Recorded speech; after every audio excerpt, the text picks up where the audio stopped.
Assalamualaikum warahmatullahi wabarakatuh. Perkenalkan, nama saya Alia Febri Aulia dengan NIM 124011134. Assalamualaikum warahmatullahi wabarakatuh.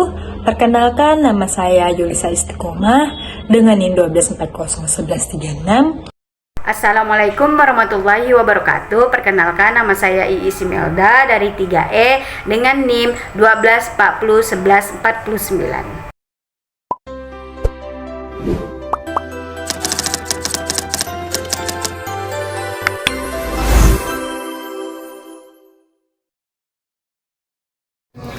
Assalamualaikum warahmatullahi wabarakatuh.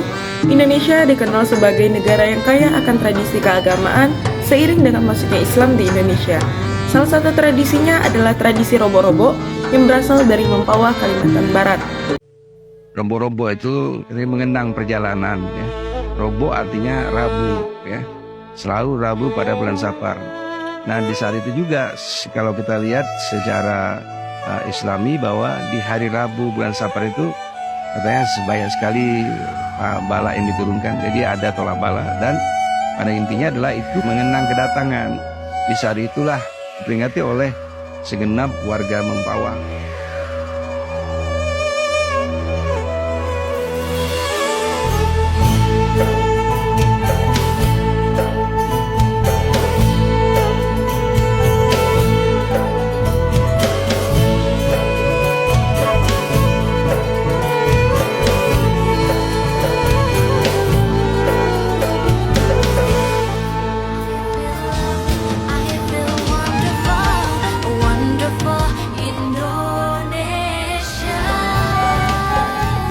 Tradisi robo-robo ini dilaksanakan pada hari Rabu terakhir di bulan Safar. Secara historis, tradisi ini berkaitan dengan kedatangan raja pertama di kerajaan Mempawah, yaitu adalah Opu Dayeng Manambon. Nah, kedatangan Opu Dayeng Manambon ini disambut oleh masyarakat sekitar dengan kebersamaan dan dengan harapan akan keselamatan. Dalam pelaksanaan tradisi robo-robo ini, masyarakat berkumpul di masjid, tepi sungai, dan juga ruangan terbuka lainnya untuk membaca doa bersama, membaca salawat, dan juga berzikir serta makan bersama. Nah, tradisi ini juga menjadi simbol ungkapan rasa syukur kepada Allah SWT dan juga menjadi sarana mempererat hubungan sosial antar warga. Melalui penjelasan ini dapat kita pahami bahwa tradisi robo-robo ini bukan hanya sekedar ritual budaya, tetapi terdapat unsur keagamaan yang hidup dalam masyarakat muslim di Mempawah. Di sini saya akan melanjutkan presentasi dari teman saya. Tradisi robo-robo memang tidak disebutkan secara eksplisit dalam hadis maupun Al-Quran. Namun, praktik ini dapat dikaji melalui prinsip umum dalam ajaran Islam. Salah satu landasan utamanya adalah perintah bersyukur kepada Allah Subhanahu wa Ta'ala. Sebagaimana firman Allah dalam surah Ibrahim ayat 7 yang menegaskan bahwa Allah akan menambah nikmat bagi hambanya yang bersyukur. Selain itu, doa dan zikir merupakan amalan yang sangat dianjurkan dalam Islam, selama tidak mengandung unsur syirik. Dari sudut pandang fikih, berlaku kaidah al-ada muhakamah, yaitu adat atau kebiasaan dapat dijadikan pertimbangan hukum selama tidak bertentangan dengan syariat Islam. Tradisi robo-robo juga mengandung berbagai nilai pendidikan Islam.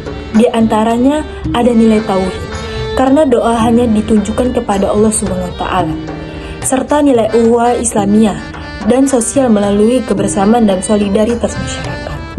Dengan demikian, robo-robo dapat dipahami sebagai media pendidikan Islam berbasis budaya lokal yang menanamkan nilai religius dan sosial secara kontekstual.